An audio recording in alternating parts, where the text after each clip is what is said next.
하나님 아버지, 이 촉촉한 아침을 우리에게 다시 허락하셔서 하나님의 담비가 된 은혜를 기억하고 사모할 수 있도록 해주셔서 감사합니다. 먼저 말씀과 성령으로 우리에게 찾아오시는 하나님을 만날 수 있는 귀한 아침이 되게 하시고, 하루 온종일 그렇게 주님의 손 이끌려 주님과 더불어 동행하는 기쁨을 누릴 수 있도록 인도해 주시옵소서.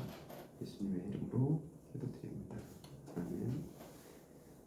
마가복음 5장 1절부터 20절까지 말씀 같이 보겠습니다. 마가복음 5장 1절부터 20절까지 제가 읽겠습니다. 예수께서 바다 건너편 거라사인의 지방에 이르러 배에서 나오시매 곧 더러운 귀신 들린 사람이 무덤 사이에서 나와 예수를 만나니라. 그 사람은 무덤 사이에 거처하는데 이제는 아무도 그를 쇠사슬로 맬 수 없게 되었으니 이는 여러 번 고랑과 쇠사슬에 매었어도 쇠사슬을 끊고 고랑을 깨뜨렸음이로라. 그리하여 아무도 그를 제어할 힘이 없는지라. 밤낮 무덤 사이에서나 산에서나 늘 소리 지르며 돌로 자기의 몸을 해치고 있었더라. 그가 멀리서 예수를 보고 달려와 절하며 큰 소리로 부르짖어 이르되, 지극히 높으신 하나님의 아들 예수여, 나와 당신이 무슨 상관이 있나이까? 원하건대 하나님 앞에 맹세하고 나를 괴롭히지 마옵소서 하니, 이는 예수께서 이미 그에게 이르시기를 더러운 귀신아 그 사람에게서 나오라 하셨습니다. 이에 물으시되 내 이름이 무엇이냐? 이르되 내 이름은 군대니 우리가 많음이니이다 하고 자기를 그 지방에서 내보내지 마시기를 간구하더니 마침 거기 돼지의 큰 떼가 산 곁에서 먹고 있는지라. 이에 간구하여 이르되 우리를 돼지에게로 보내어 들어가게 하소서 하니 허락하신대 더러운 귀신들이 나와서 돼지에게로 들어가매 거의 2,000마리 되는 떼가 바다를 향하여 비탈로 내리다라. 바다에서 몰사하거늘 치던 자들이 도망하여 읍내와 여러 마을에 말하니 사람들이 어떻게 되었는지 보러 와서 예수께 이르러 그 귀신 들렸던 자 곧 군대 귀신 집혔던 자가 옷을 입고 정신이 온전하여 앉은 것을 보고 두려워하더라. 이에 귀신 들렸던 자가 당한 것과 돼지를 본 자들이 그들에게 알림해 그들이 예수께 그 지방에서 떠나가시기를 간구하더라. 예수께서 배에 오르실 때에 귀신 들렸던 사람이 함께 있기를 간구하였으나 허락하지 아니하시고 그에게 이르시되 집으로 돌아가 주께서 내게 어떻게 큰 일을 행하사 너를 불쌍히 여기신 것을 네 가족에게 알리라 하시니 그가 가서 예수께서 자기에게 어떻게 큰 일을 행하셨는지를 데가볼리에 전파하니 모든 사람이 놀랍게 여기더라. 아멘. 데가볼리에서 있었던 거라사 광인의 이야기가 오늘 본문입니다. 먼저 우리 신자매 몸 좀 어때요?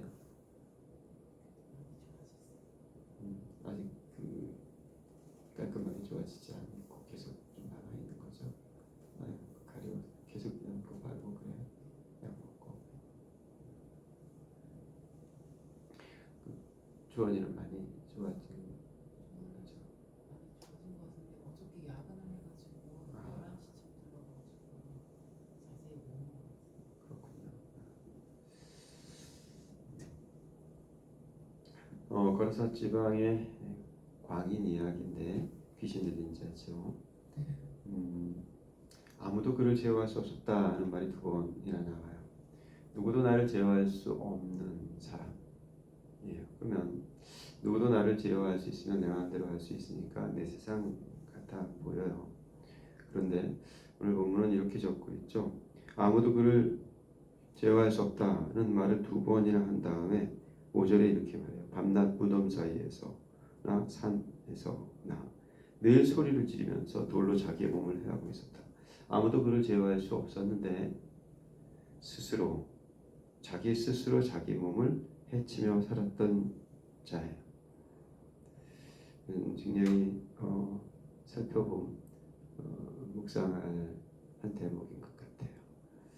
누구도 나를 제어하지 못하면 내가 왕노릇한 그 삶의 자리가 세상 편할 것 같은데 오히려 그것이 스스로 자기를 해하는 그런 삶의 자리고 그게 무덤 가운데 있었던 이 거라사 광인의 모습이었습니다.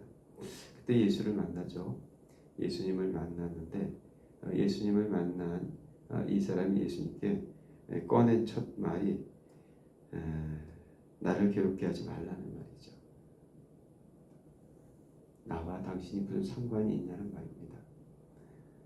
굉장히 일목요연하게 정리가 되는 말 같아 보이죠. 아무도 나를 제어할 수 없는 삶의 자리가 스스로 자기를 괴롭히는 삶의 자리가 되었는데 그 자리가 실은 예수님과 아무 상관이 없는 자리죠. 예수님과 아무 상관이 없는 그 자리에서 예수님께서 귀신을 두고 명하여서 나가라고 말씀하시는 겁니다. 그러자 그 상황을 나를 괴롭게 하지 말라 이렇게 이 사람이 예수님께 말하는 장면 아닙니까? 자, 예수 그리스도의 만남은 예수께서 우리를 괴롭히시는 겁니까? 아니면 복 주시는 겁니까? 지난 일상 예수를 만나고 변화되기 전에 일상의 모든 것들을 고집하려 할 때 그것은 나를 괴롭히려는 것이 돼요. 나를 제어하지 못하던 아무도 나를 제어하지 못하던 상황에서 나를 제어하는 이가 생겼다는 것은 되게 괴로움이 되는 상황인 거죠. 그래서 나와 아무 상관이 없었을 때에는 아무도 나를 제어하지 못하는 그러한 삶을 살 수 있었는데 이제 예수와의 만남으로 나를 제어하는 자가 생겼고 그래서 이전까지의 모습을 고집하려던 스탠스라고 할까요? 그런 입장에서는 나를 괴롭게 하는 일이 되는 거죠. 근데 괴롭게 하는 일을 위해서가 아니라 그를 자유롭게 하기 위해서 예수께서 그를 만나셨어요. 아무 상관이 없는 자에게 상관 있는 관계를 갖고자 하셨던 거죠. 그래서 나를 괴롭게 하지 말라 이렇게 부탁을 드렸는데 그것이 괴로움이 아니라 사실은 자유를 위한 자유케 하시려는 과정이었습니다. 귀신이 나가고요. 귀신 레기온 군대 귀신이 돼지떼에게로 들어가는 이야기. 그래서 15절 보면 예수께서 이르러 그 귀신 들렸던 자 곧 군대 귀신 짚혔던 자가 옷을 입고 정신이 온전하여 앉은 것을 보죠. 아무도 제어할 수 없었던 자, 스스로 자기를 해하며 살았던 자, 예수와 아무런 상관이 없었던 자, 그래서 나를 괴롭게 하지 말라고 하던 그 자가 예수를 만났어요. 귀신이 떠나자 정신이 온전하여 앉게 되었죠. 괴롭게 하신 것이 아니라 정신이 온전하게 하신 것입니다. 정신이 온전하게 앉은 것을 보고 17절 보니까 주변에 있던 사람들이 그들이 예수께 그 지방에서 떠나가기를 간구했는데 예수께서 배에 오르실 때에 귀신 들렸던 사람은 이제 함께하기를 간구하게 되죠. 나와 무슨 상관이 있냐라고 물었던 이 귀신 들렸던 자가 이제 당신과 함께 있고 싶습니다 이렇게 말하는 거예요. 이게 우리의 고백이 아닌가요? 이 아침에도 이 새벽에도 주님과 함께 있고 싶어요. 이 아침만이 아니라 오늘 하루 내 인생이 주님과 함께 있고 싶어요. 이렇게 찾아온 걸음이 아닐까 싶습니다. 그런데 19절 허락하지는 않으셨어요. 그리고 외려 집으로 돌아가라고 말씀하시죠. 왜 그러셨습니까? 주께서 내게 어떻게 큰 일을 행하셨는지 너를 어떻게 불쌍히 여기셨는지 그것을 좀 알리며 살라는 겁니다. 그래서 그가 가서 예수께서 자기에게 어떻게 큰 일을 행하셨는지를 데카폴리, 이 이방 지역이죠. 데카폴리스 10개의 성읍이 모여있는 이 도시에 전파하여서 모든 사람이 놀랍게 여겼다는 것입니다. 자, 다시 정리해볼까요? 아무도 제어할 수 없는 삶이었습니다. 스스로 자기를 괴롭게 하는 삶이었죠. 나와 무슨 상관이 있냐고 예수께 물었던 사람이었습니다. 나를 괴롭게 하지 말라고 부탁했던 사람이죠. 예수께서 그에게 명하여서 귀신을 내어 쫓아 주었습니다. 정신이 온전해졌어요. 그렇죠. 이제 나와 무슨 상관이 있냐고 물었던 그 사람이 예수님과 함께 있고 싶어요라고 청했습니다. 그런데 그걸 허락하지 않으셨어요. 예수님과 함께 있는다는 게 뭘까요? 예수께서는 그를 보내서 가족에게 보내시고 데가볼리로 보내셔서 그에게 행한 일, 곧 그를 어떻게 불쌍히 여기셨는지를 이야기하는 삶을 살게 하셨죠. 실은 그게 예수님과 함께하는 삶이 아니겠습니까? 물론 나의 귀신 들렸던 삶, 내 스스로 아무도 제어하지 못하는 내 스스로가 주인 되었던 삶의 자리를 찾아오셔서 나를 온전케 해주시고 우리의 목자, 나의 주인이 되어주셨다는 것이 나와 함께 하셨다는 가장 큰 신호이고, 그리고 그렇게 우리를 찾아오신 주님을 따라 나에게 어떻게 행하셨는가 그 일, 나를 어떻게 불쌍히 여기셨는가 그 일을 전하자고, 그러자고 지난 한 주 선교 여행을 다녀온 것 아니었겠습니까? 또 그 이후의 선교적 삶으로 우리를 부르신 것이겠죠.